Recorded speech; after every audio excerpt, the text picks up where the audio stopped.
de vous retrouver sur Sénégal 7 TV amati nañ mbégte jano ak yéen ci suñu ay plateau xam ngeen ni nag entretien yi léegi dañuy am mbégte di leen ko présenté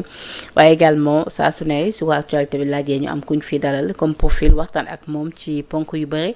tey nag ci yooyu les ponk dinañ ci waxtaan ci wàllub napp gi wàllub koom gi également ñëw laale également ci wàllub politique ak suñu invité bi tey di Sidaty Sagnan moom nag moom mooy njiital parti bi di UDN di Union pour le développement national waaye tamit di directeur commercial ci EBM Group nekk foofee ci port di ab établissement bu nga xamante ni day yëngu bu baax a baax ci tout ce qui est produit halieutique napp beeg ak yu ñu mel tey dinañ ci waxtaan ci nu mu gën a yaatoo waxtaan tamit ci li nga xamante ni moom moo di jafe-jafe yi ci boobu le secteur waaye également yan solution la jàpp ni buñ ko tegee xëy na ñoom ñi yëngatu ci wàllu bu ni mel dinañ ci gën a mën a gis seen bopp mais également dinañ waxtaan ci wàllu politique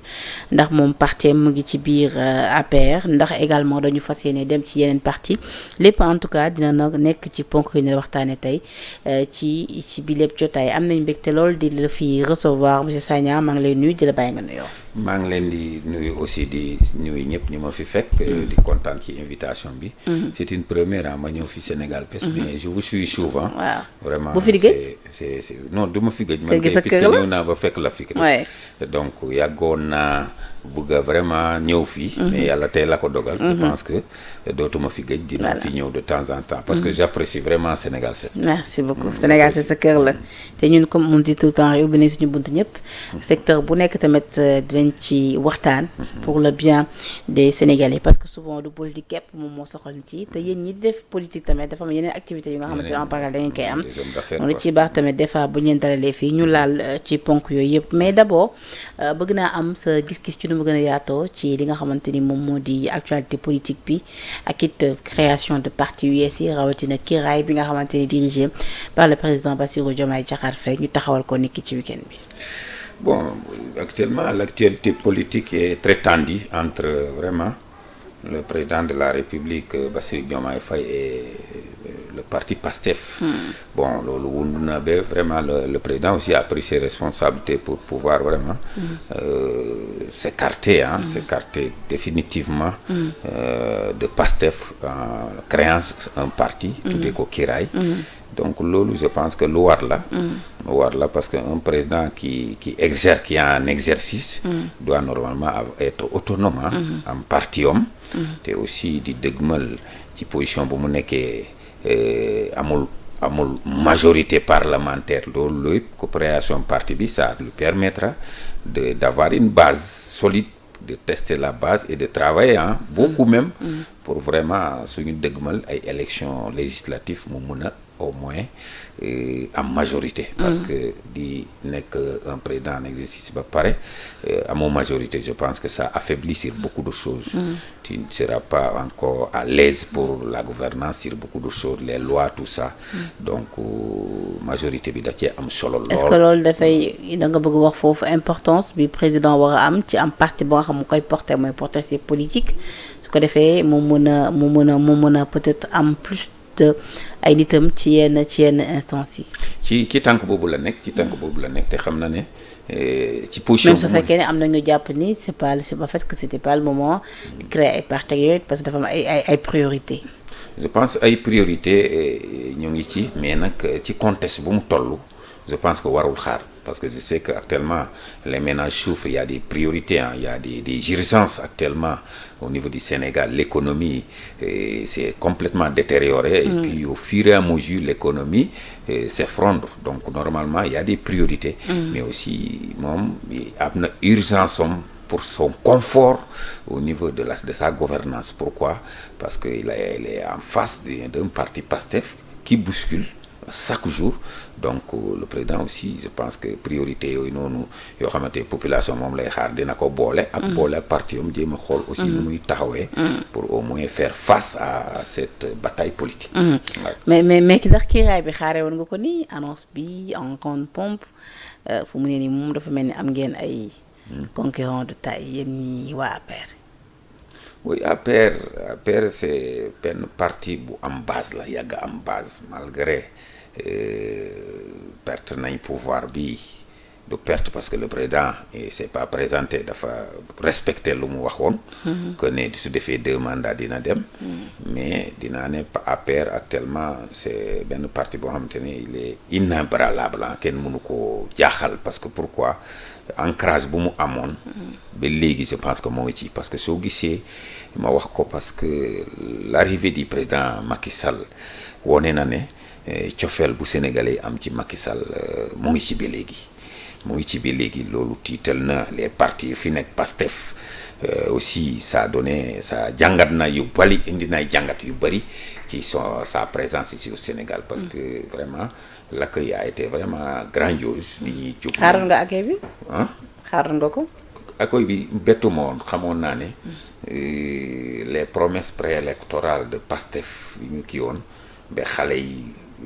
mag yi amoon yaakaar vraiment. jóg ci xeex jàppale leen ba ñu jël réew mi donc si on constate que 2 ans et demi il y a pas de réalisation que des guerres des attaques verbales en tout cas daal yu bari yoo xamante ne vraiment war nañ ko dépasser jublu ci nu ñuy rétablir économie. Depuis 2 ans et quelques on ne voit pas de réalisation. donc loolu créé na benn déception au niveau de la population. créé na déception créé na vraiment aussi benn jaaxle. pourquoi parce que yaakaar bu ñu amoon ci Pastef ba porté ko au pouvoir xamoon ne ñoom ñooy foogoon ne ñoom ñooy changer lu bari vraiment je dis que xaaju Macky Sall sax mënuñ koo def ba léegi. donc loolu c'est une déception moo tax la population vraiment s'est sentie frustrée. s'est sentie déçue s'est sentie vraiment trahie vraiment looloo tax. Macky Sall ñu génn massivement annoncé ñu ne vraiment dañoo juum. Macky Sall mii mu ñu dakk vraiment moo gën a mën a liggéey te moo gën a nekk un homme d'État pour vraiment développer le Sénégal. te pourtant retour triomphal bi waroon tax APR peut-être amoon gënoon mën a suudewu gënoon mën a am tamit confiance ci seen leader. pourtant terewul y a eu des départs bon je veux dire peut-être ñenn ñi quitté guñu officiellement mais quand même au sein de l'APR am na ñu ci démarqué wu dem taxawal seen i mouvement am ñeneen sax ñu ne ndax du occasion ñu créer raccourci pour mën a dem rallier le camp présidentiel à savoir Kiraay. oui loolu vous savez que l'annonce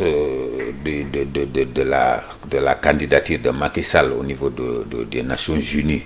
loolu aussi parce que soo gisee parti dafa am ñu ko téye donc la personne morale qui est Macky Sall donc ñu bëri actuellement dañuy def ay extrapolation pour voir est-ce que si sera élu s'il est élu kan la actuellement APR kan la il y a des leaders qui sont là mais quand même la personne morale déjà dès que ñu élire ko au niveau de kenn xamagul lan mooy xew mais une fois que ñu élire ko au niveau de l'ONU je pense que foofu déjà dina am benn tiraillement parce que politique moo mel noonu. politique dafa fiir moo tax du ma mun a écarter déjà des préparations yoo xamante ni ñeneen ñi dañuy jéem a am benn kii bu ñuy préparer pour vraiment éventuellement xool si il est élu xool nu ñuy dëgmalee. xool nu ñuy defee benn coalition. mais ndax c'était le moment création parti yooyu am les Thérèse Faye et autres. bon vous savez que Thérèse Faye je pense que moom création bi bett na ma lool waaw du koo xamante ne waroon na gën a yàqamti créer waroon na garder fidélité am ci Macky Sall parce que Macky Sall Thérèse Faye fu mu toll tey ci politique je pense que c'est grâce à Macky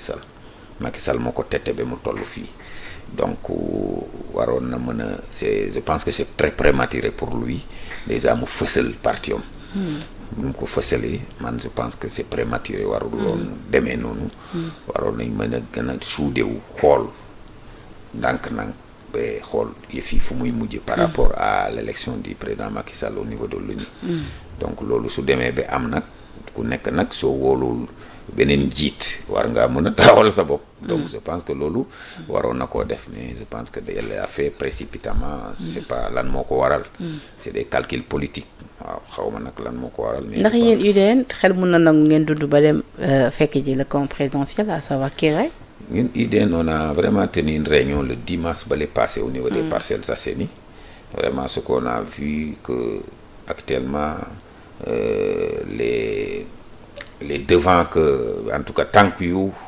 le président de la République di jël mooy lan de rassembleur non moi personnellement qui est la personne c'est moi le président de l'UDN on a jugé nécessaire que vraiment le président si vraiment tànk yu mu taxaw noonu le fait qu'il a reçu déjà Macky Sall ça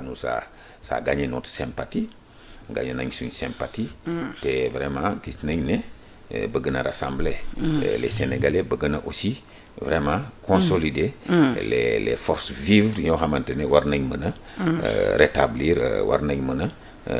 liggéeyaat réew mi pour mu dellu ci kii quoi ci kanam donc loolu aussi tax na ba ñun en tant que UDN bu ñu waxtaanee on ne peut pas écarter vraiment jàppale ko parce que ci position bu mu nekkee dafa inconfortable pourquoi surtout je parle de majorité parlementaire donc loolu su demee ba ñu toll ci sincèrement ñun suñu vision lu ñu gisagum mooy on ne peut pas écarter jàppale le président de la République pour vraiment mu nekk confortablement au niveau de l'Assemblée pour mun a kii battre campagne pour moom pour mun a gagner les élections législatives pour au moins mener ses œuvres mener sa politique librement pour que mu bañ a am benn contrainte au niveau de l'Assemblée alors sorti tamit bu jur tuuti polémique keroog ci lancement bi ci yenn kàddu yu le président du parti yëkkati muy Bassirou Diomaye Diakhar Faye ñenn ñi insinué ni que ni doomu ndeyam ba woon lay waxal ci ba muy wax waxu saa fitna yow en tout cas kàddu mu yëkkati keroog d'une manière générale ban jàngat nga ci am. vous savez que ñoom ñaari nit yu xamante la Bassirou Diomaye Faye ak Sonko ñaari nit yu xamante la Bassirou Diomaye Faye dafa xam Sonko bu baax moo tax man ñaanuma yàlla ñu seen affrontement parce que Bassirou xam na parti bi xam na leen bu baax donc looloo tax tekkaaram boobu noonu am na alerte bu mu war a joxe sénégalais war na jàngat sénégalais yu bari moo tax xam na Sonko ses déclarations je l'avais vu kenn mënu koo nëbb toujours ces déclarations c'est des attaques verbales fu téye micro moom day attaqué te aussi Sonko su lay attaqué nga riposté woo mu dem ba xam ne kii na donc soo gisee mu def ko avertissement c'est pour que au moins ne pas c'est-à-dire que inviter à la population bien à la jeunesse ñu wàcc ci à la rue donc loolu aussi jaar na mu alerter daan na mu avertir parce que actuellement Sénégal fu mu toll soxlawul ay manifestations vraiment ñun on veut la stabilité du pays mooy tax les partenaires gën a yaakaar gën a am confiance ci Sénégal ñëwaat pour vraiment consolider lu ñu fi am vraiment pour au moins mën a yëkkati économie bi donc looloo tax le président day ñaax day avertir que fii manifestation du fi am parce que pourquoi nag c'est le premier magistrat du Sénégal moo yor tous les leviers moo yor lépp loo xamante ne war na mën a indi dal donc loolu soo gisee ne kii les déclarations yi muy indi noonu war na mën a jur yenn yi il faut que nga avertir parce que actuellement moom yow yaa fi ne yow la yàlla dénk yëf yi donc normalement war nga indi stabilité du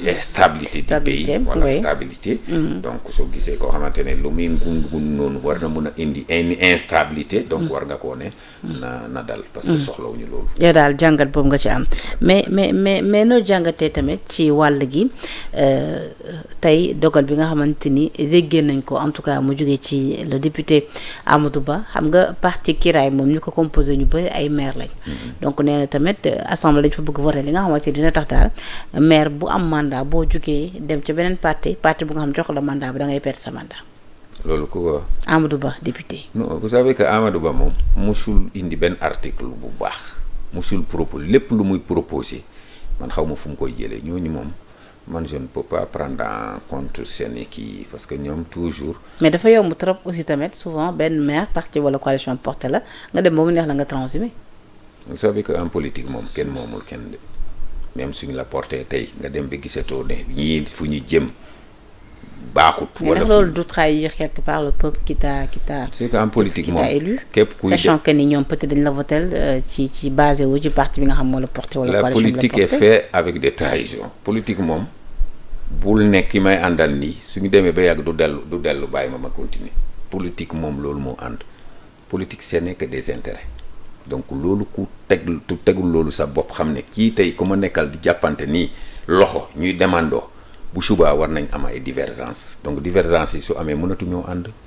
politique divergence kese la toujours c'est comme ça dem nañ ba benn période amatuñu gis-gis bokkatuñu gis-gis suñu bokkatu gis-gis penda duñu mën a continuer di ànd mais tey yow kan moo la mënoon a wax ne Bassirou Diomaye Faye ak Ousmane Sonko dinañ dem ba am ay divergence yu toll noonu politique rek moo ko mën a indi parce que tey Bassirou Diomaye Faye dem na ba toll foo xamante ne lu muy am ci information lu muy am ci gis-gis fu mu toll ak ñi muy rencontrer donc yooyu forger na ko de telle sorte que xam na lu muy doxal donc loolu moom politique moom kenn warul écarter non kii maa tax ba mu falu maire donc suba warul ma trahir il y a pas de trahison parce que pourquoi gis na ni waratu leen mën a ànd ngeen ku nekk dem politique moom yaatu na ñaayam carte bi Sonko nekkee tamit fan yi yow ban jàngat nga ci am ñu bëri jàpp ni peut-être bu ñu xoolee affluence bu na am te amatu ko ñenn ngi sax dem ba ni moom fu mu ne ni mu ngi ci njeexalum ci wàllu politique côté popularité. bon loolu vous savez que Pastef actuellement ku nangu woo xam ne Pastef a perdu beaucoup de sa popularité. Pourquoi? Parce que fusion yi bari na ci biir fusion yi bari na ci biir déjà le fait que xaajaloo na moom ak le président de la République Bassirou Diomaye Faye yooyu day contribuer les promesses électorales lu mu diggoon xale yi moom ci boppam Sonko ñu jox ko mu nekk premier ministre 2 ans il n'a rien fait pour la jeunesse et les Sénégalais yoo xamante ne ay mag lañ ñu wóolu woon ko 2 ans yi mu fi def yëpp kiiwu ko donc yooyu mu ñëw boole ci encore seen xaajaloo moom ak Bassirou Diomaye Faye loolu day contribuer trop sur l'effondrement de Pastef parce que man lu ma gis nii au fur et à mesure Pastef day wàññeeku te suñu demee fii ba 2028 di nga xam ne Pastef doole bu mu amoon presque 80%. Ah oui, même ak njaayam carte bi. Vous savez que jaay carte moom yooyu vous savez que les Sénégalais yu responsable yu nekk yuy voté am na xale yu bëri ñuy daw di dox nii ñooñu dañuy ñëw rek gént nañ parce que pourquoi am nañ kii bi tout ça engouement bi mais c'est pas des électeurs yoo xamante ne ñoom ñooy voté ñuy voté actuellement les hommes conscients les responsables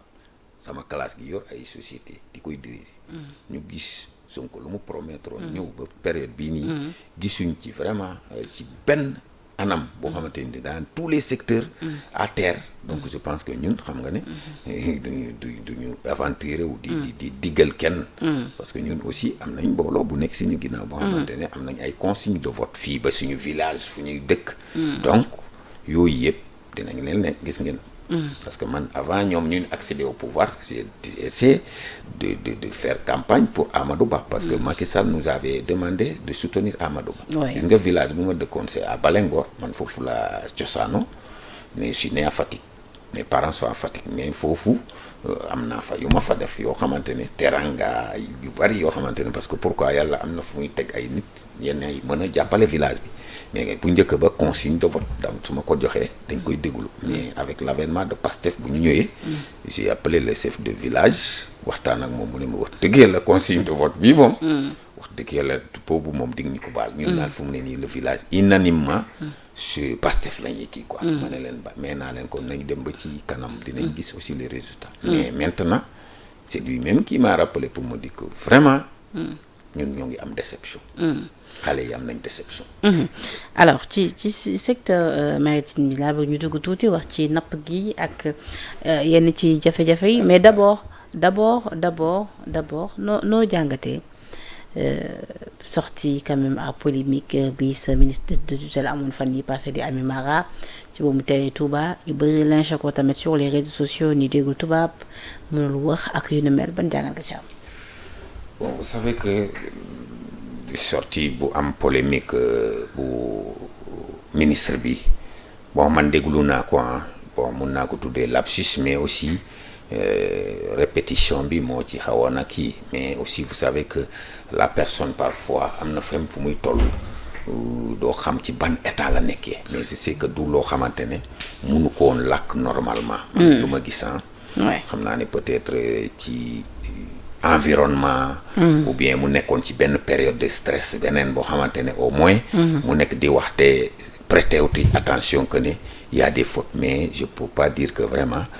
niveau am vraiment tollu na de telle sorte que mu faute yi xamul ne faute la mais après defaat na beneen intervention boo xamante ne vraiment c'est vraiment bien appliqué mu xam ne vraiment yàlla ne xaw ma lal moo ko kii woon peut-être c'est l'environnement peut-être c'est le stress peut-être xam nga nit moom ku nekk ak psychologiquement ni ngay taxawee ak bërëb bi ngay taxawee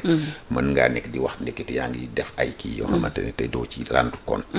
moo tax loolu je pense que c'est pardonnable pour man quoi c'est pardonnable. D'accord ban jafe-jafe ngeen di jànkonteel bu nga xamante ni tey jii moom jëwriñ bi ñu dénk wàll napp gi su ko déggee jàpp nga ni tey jii war na ci war a mën a sëgg ngir ngeen gën a mën a nekk ci condition yu baax. waaw lu ñun actuellement le secteur de la pêche mu nekk presque la première économie du Sénégal secteur pêche dafay lu muy générer ci économie dafa bari donc je pense que jafe-jafe yi bari na ci secteur pêche bi la raréfaction des produits halieutiques mooy jën bi dafa rare Sénégal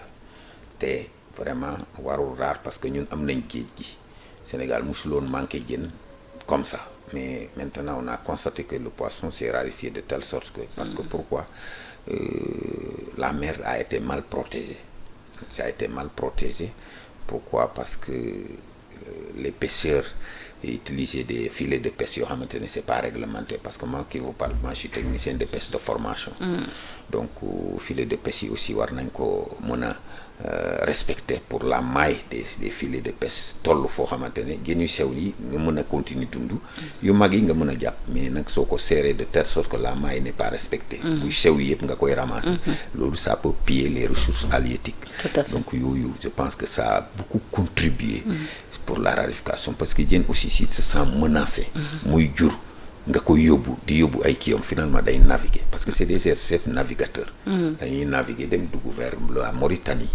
vers moo tax Mauritanie dañuy am ay jën parce que pourquoi ñoom seen géej vraiment c'est pas n'importe quoi ngay nappee tout est respecté la maille des filets de pêche est respectée et aussi du ko ñëw rek respecté il y a des périodes de repos biologique qui soient respectées période bu jën bi di jur période boobu noonu il y a des zones yoo xamante ne kenn waru faa napp yooyu yëpp aussi et je pense que le ministre de la pêche war nañ ci mën a gën a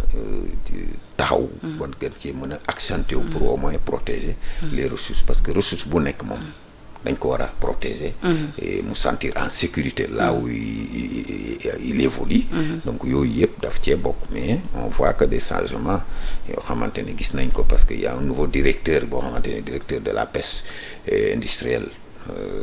je le nomme Madi Faye sama morom la mais on a vu que vraiment depuis lors bu ñu ko nommé avec l'avènement de Pastef lui sincèrement il descend sur le terrain il est en train de faire un travail remarquable te ñu am yaakaar que ne nu muy continuer nii war nañ mën a au moins amaat tuuti jën voilà mais ndax jooñ kon benn jafe-jafe boobu da ngeen di jànkoonte ci seen secteur jafe-jafe bi mooy ñàkkum jën bi mais léegi bon soo gisee sénégalais yi ñàkk jën parce que pourquoi comme li ma la wax rek les facteurs yu mel noonu voilà donc mais amaan na yeneen certainement amaan na yeneen facteurs am na yeneen facteur parce que aussi il y a beaucoup de charges encore au niveau du secteur de la pêche pour loo laal lu nekk ci paye cher il y a trop de taxes depuis l'avènement de Pastef vraiment moo tax man j'aimerais vraiment am benn plateau boo xamante damay wax Bassirou Diomaye Faye déglu ma parce que je suis un professionnel de la pêche. mais plateau baa ngi nii voilà plateau moo tax ma laaj la ko moo tax vraiment gis naa ne il faut que ñu gëstu secteur pêche bi nous on est des Sénégalais yoo xamante ne dañu investir dans le secteur de la pêche tabax ay usines ay unités de production personnellement j'ai construit une unité de production jël ay employés mais les charges sont tellement jën bariwul on nous facture le courant nous on paye très cher le courant surtout le courant tu vois une usine de pêche même entité bu ndaw tu paies entre 7 millions yu mag yi dañuy fay ba 28-30 millions. Les charges de courant. te jën bi aussi nu mu war a génnewul noonu. tout ça yooyu yëpp war nañ ci mën a jàppale secteur bi parce que vraiment c'est la création de l'emploi. ñu ngi créer emploi di xool ni ñuy doxalee économie bi donc yooyu jafe-jafe yooyu noonu. war nañ ci mën a taxaw jàppale les chefs d'entreprise et aussi les mareyeurs yoo xamante ne jox leen ay moyens pour au moins ñu mën a mener seen campagne. joni bi ñu denk bu ñu fal bees bi mu toogee ba tey jot ngeen daje pour ngeen wax ko seen i préoccupation. non jotaguñu daje mais quand même elle a commencé à faire des visites pour xool pêche bi tout ça les problèmes de la pêche pour au moins xool nu mu koy rétablir. problème licence yi tamit souvent ñeneen ñu bëri dañ koy jàmbat mu nekk jafe-jafe bu nga xam depuis lors ministère bu ñëw rek dañ koy teg ci ndoddam. waaw vous savez que les licences ñu koy octroyer la mais nag aussi Sénégalais bu taxaw yor ay bateau war a mener ses activités. donc je pense que dagan na. ñu jox ko licence de pêche. parce que ça crée de l'emploi. parce que aussi benn bateau rek lu muy générer ci ay emploi kenn mu xam lu mu toll. waxuñu ñu joxe ko illégalement. mais quand même je pense que des Sénégalais qui sont au port de pêche. yoo xamante ne ils sont vraiment actifs. sama ñëwee ci EBN distribution établissement Baye Niass. ñooñu vraiment c'est des leaders yoo xamante ne ñu ngi liggéey bu mucc ay. encore comme li ma la wax noonu. ci distribution poisson bi defe naa war naa ci mën a ñëw. oui. voilà donc benn distribution benn établissement Baye Niass. donc dafa vraiment indi innovation bu mag a mag boo xamante ne dafa constater ne les Sénégalais pénurie de poisson dafa bari. ci Sénégal. pénurie bi dafa yaatu fépp marché yi da ngay dem les ménages di dem marché pour uti jën mais duñu am jën. ñu bëgg et puis des prix chers. jën yi cher. voilà jën yu cher. donc yooyu Penda benn distribution dafa xool mu ne daal man dama doon yónni ay jën ay Abidjan ay Europe. damay wàññi loolu yëpp pour au moins satisfaire tous les bateaux. yu muy am. lu muy indi ci jën. dama koy stocké nii. wàññi prix yi di koy distribuer ci marché yi. waaw ku woote. tapé benn distribution TikTok ko Facebook ko day génne numéro yi soo wootee rek foo toll ñu livré la ko et puis aussi dañuy def transformé bi c'est quoi c'est-à-dire que jën bi am na yoo xamante dañ koy jël filé ko dindi yàq yëpp def ko ci les sachets oui ci des sachets chauffés loolu moo am na solo oui am na solo trop tout pour bu ñi nga xamante ni bu ñu wàccee liggéey yàkkamte bëgg togg c'est vite fait nga wàcc war a guddee wàcc oui benn distribution dafa prévoir loolu indi loo xamante ne innovation bu rëy investir ci lu bari pour au moins satisfaire la clientèle au niveau du Sénégal. C'est un esprit patriotique parce que soo gisee amul problème pour jaay à l'extérieur mais dafa xool ménage yi dañuy jooy toujours donc mu créer beneen usine entité boo xamante ne loolu filet rek lay def tey coof bu ñëw mu filer la ko def ko ci ay sachet crevette bu ñëw mu décorter la ko def ko ci ay sachet blanc de sachet yi mu def ko yëpp def ko ci ay sachet ay calamar ñu def ko ay sachet ay poulpe ñu def ko ay sachet tous les produits yoo xamante ne nii lañ koy def yeneen yi en filet la transformé la yeneen yi en entier tey soo bëggoon sëdd entier ñu daggal la ko yëpp on te le livre soo la neexee te déplace au port da ngay ñëw taxaw ñu jaay la comme ni ñu ko bëggee à des prix pleinement compétitifs yoo xamante ne bu njëkk ba gars yi pour ñu accéder ci jën yooyu noonu day difficile te aussi yéen a ngi respecter les normes de conservation non on a quand même des chambres qui répondent des chambres de stockage yoo xamante ne c'est très vaste qui répond aux normes de qualité parce que pourquoi chambre moom te yéen fii ngeen di nappe wala des fois ngeen am bateau yi ngay dem di nappi di ñëw dafa tey dañuy dem di nappi on a des bateaux yoo xamante ne dañuy dem en mer nappi lépp lu ñu nappi fii lay des on a des chambres de stockage yoo xamante ne ça peut prendre en tout cas 3000 tonnes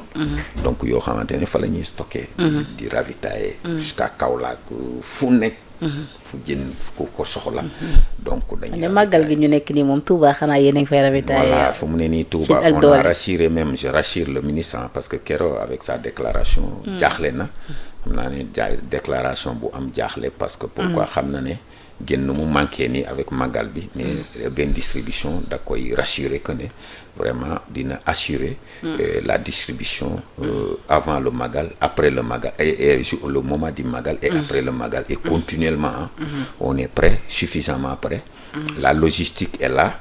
le stock est là suffisamment pour pouvoir vraiment ravitailler magal bi. Su jógee magal bi Tivaouane aussi, on a pris toutes les dispositions nécessaires pour pouvoir vraiment ravitailler tout le marché national là, dans tous les événements du Sénégal di soxla jën.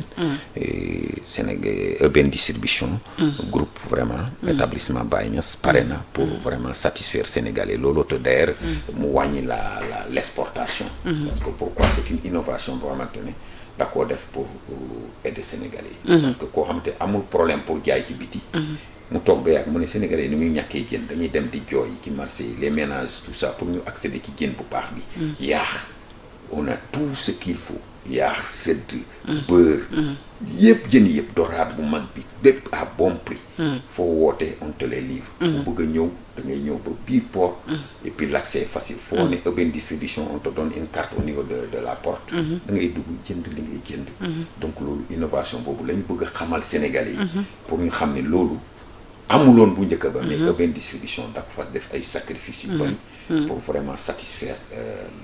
le Sénégal, le client sénégalais, pour ne pas satisfaire à l'extérieur. Parce que ce qui c'est bu njëkk ba filets yi may wax xulóom bu njëkk ba ñun dañu doon jaay européens yi ñoom dañ koy transformer def ko ci yeneen ay sachets sous vide wala ci ay boîte de kii indiwaat ko fii. jaay ko les hôtels à des très prix tellement accessible extrêmement cher. prix yu cher lañ ko doon jaay. mais léegi Urban Distribution da ko yombal. fii la koy defaree. y a une entité boo xamante ne machine yëpp yaa nga fa. boulette de poisson yi. yëpp dañ koy def. boulette de poisson boulette de calamar yëpp tout jën bi dañ koy transformer. lépp day ñëw rek ni nga koy jëlee noonu da ngay def rincer rek directement ci cin bi. man dinaa ñëw Urban. Urban daal ñëwal. foog ma ñëw nekk sa ambassadeur Urban. parce que man apprécier naa say kii vraiment. jërëjëf bëgg naa daal nga ñëw fa. oui xam Urban. même si non dañuy ñëw pourquoi pas ñu déplacé ak équipe bu Sénégal 7 ñëw tourné ko wan Sénégalais yi parce que sama Sénégalais yi contenu yi dañ ñu koy faral di laaj moo tax tey ñu dalal la fii ñu nga xamante ni dinañ mën a wax ci actualité mais également wax ci seen i secteur rawatina secteur wu napp beeg jën yeeg yooyu ça intéresse les gens jën bi moom la ñuy dundee tout le temps donc tamit day baax ñoom ñuy xam fan la ñu war a mën a dem amee ay produits de qualité à bon prix loolu dafa nekk lu am solo je pense que li nga bëggoon wax ci point bi wax nga ko mais bëggoon naa tamit am sa gis-gis rapidement laataa ñuy yëkkati waxtaan bi ci beneen sujet d'actualité à savoir les arrestations yu mujj yi concernant ñenn ñi nga xam ne yëkkati yenn kàddu yi jëmale ko ci le chef de l'État. Vous savez que les arrestations parce que dans un pays de droit am na yeneen kàddu yi yu ñaaw yu mel noonu dafa nekkul sax sénégalais sax d'ailleurs nekkul suñu aada dafa méngool ak suñu aada parce que man nu ma ko mën a tuddee xamadi la parce que la première institution la le président de la République parce que bul gis ne jomaay la xaaral ma wax nu ma neexee man dama koy ñaawlu jusqu'à la dernière énergie comportement de certains jeunes nañoo war a dalal seen xel xam ne Sénégal politique mun nañ ko mëne nga jàllale sa message sans que mu am violence sans que mu gaañ kenn parce que Sénégal ñun ñëpp benn lañ donc su ma gisee ay jeunes di jël ay kii di wax ay kàddu yu toll noonu je pense que c'est très normal que le procureur autosaisisse pour vraiment interpeller leen wax leen xamal leen parce que dans un pays normal c'est comme ça que ça se passe man Penda munoo xalaat tey Abidjan dama fay fréquenter à tout moment Abidjan munoo xalaat wala yeneen pays ay Cameroun fu ne dañ fay dem nga téye sa micro toog feneen di wax yu mel noonu te nga fanaan loolu c'est pas possible moo tax Sénégalais war nañ xam ne nit mën nga mener sa combat sans pour autant nga wax ay wax yu violent ay wax yoo xamante ne day créer vraiment ay psychose yu toll noonu ba président nga koy wax yu mel noonu je pense que loolu dama koy ñaawlu te xamuñ ne xale yi lu ñuy def noonu dimbalewul le leader Ousmane Sonko lu dul yàqal ko parce que ñàkk wax bu ñaaw am na ñoo xamante ne même suñu amoon sofel xale yi mën nañ leen dàq parce que wax bu ñaaw bu ñuy jëmale naa foog ne dañuy protéger Ousmane Sonko or que dañ koy yàqal. voilà Ousmane Sonko nag war naa jël ay responsabilités am. woo xale yi wax leen vraiment lii santu leen ko parce que lii dafa bokkul ak suñu culture. bokkul ak suñu culture man moom dama ko ñaawlu te dama koy alerter. te xale yi ñu xam ne. politique ou bien combat kenn du ko mënee noonu. kenn du ko mënee noonu. loolu moom man dama koy ñaawlu. je trouve très normal les arrestations parce que dans un pays normal personne kenn mënu tu peux pas te permettre à dire ce que tu veux à faire ce que tu veux. c'est pas normal. surtout sa anarchie moo fi am. finalement anarchie. surtout la institution bu toll nii. le président de la République. le gardien de la Constitution. ouais. le premier magistrat de notre pays. nga toog di def ay allusion di wax ay wax yu toll noonu. je pense que dafa ñaaw. ça c'est vrai alors si daati waxtu bi jeex na bëggoon naa ñu gën a yaatal waaye dinañ am yeneen ndaje di la bàyyi nga tàggatoo le mot de la fin loo ci bëggoon dolli peut-être jotuñu ko waxtaanee. non man kay lu ma def mooy. vraiment kontaan naa ci kii bi ci émission. naa la gën a kontaan. voilà kontaan naa trop te vraiment. di leen di ñaanal. vraiment fu ngeen bëgg seen télé bi egg fa. mu nekk dans les premiers au Sénégal. amiin parce que moi j'apprécie votre logo là fu ma ko gisee rek damay taxaw xool. waaw oui moo tax vraiment j'apprécie. c'est un plaisir de partager. le plateau avec vous. parce que dama lay gis toujours. donc di ñaan yeneen émission heure boo kiiyee rek. man soo mënee toog Sénégal parce que. Sénégal yow léegi dootoo fi géej kër gi sa kër la. nee naa damay ñëw ba foofu damay ñëw ba EBN. ñëwal EBN même incha allah semaine bii suba gannaaw suba balaa màggal sax nga ñëw. EBN ñu xool nga jël incha allah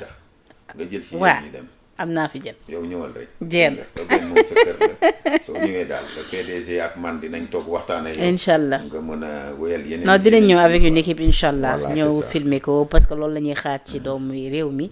ngeen di teg ay mbir yi nga xamante ni non seulement ndaw ñi dinañ ci jàpp mais également di ngeen faciliter la tâche au ménage ak yu ni mel su ko defee ku ci nekk rek sa quotidien gën a mën a yomb. te gëm naa ne ak EBN moom quotidien nit ñi dinañ gën a yomb ndax dinañ gën a mën a am accès ci jën yi. non jaaxle gën kay avant prix jeex na moom jeex na moom. wax dëgg yàlla alors avec EBN distribution. oui mu nekkoon si daati Sagnan moom nag bëri loolu ay casquette nekk également tamit acteur politique am partem bokk ci APR et tout donc tey ñu amoon mbégte loolu dala ko fi yaatal ko waxtaan ci actualité politique waaye tamit waxtaan ci li nga xamante ni moom moo di secteur bi ñu yëngatu muy secteur wàllum napp gi